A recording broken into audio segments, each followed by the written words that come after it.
একদিন এক চড়ুই পাখি দূর আকাশে উড়ছিল। তার মুখে ছিল একটি ছোট্ট বটের বীজ।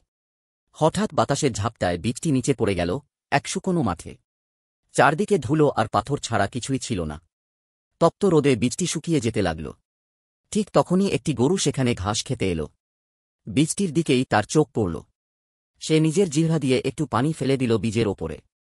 কিছুদিন পর বৃষ্টির ফোঁটা পড়ে আর সেই বটের বীজটি ধীরে ধীরে অঙ্কুরিত হল।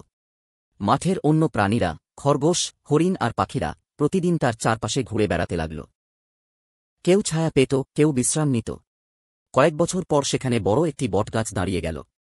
তার ডালে পাখির বাসা, তার ছায়ায় প্রাণীদের খেলার জায়গা। কিন্তু একদিন কিছু মানুষ এসে সেই জায়গায় রাস্তা বানানোর কাজ শুরু করল। তারা বটগাছটি কেটে ফেলল। সব প্রাণী ছুটে পালাল। মাঠটা ফাঁকা হয়ে গেল। বৃষ্টি এলো, বজ্রপাত হল, আর কাটা গাছের গোড়ায় থেকে আবার এক ছোট্ট বটের চারা গজাল। প্রাণীরা ফিরে এলো, কিন্তু চড়ুই পাখিটা, যে একদিন বীজটি এনেছিল, আর কোনোদিন ফিরে এলো না।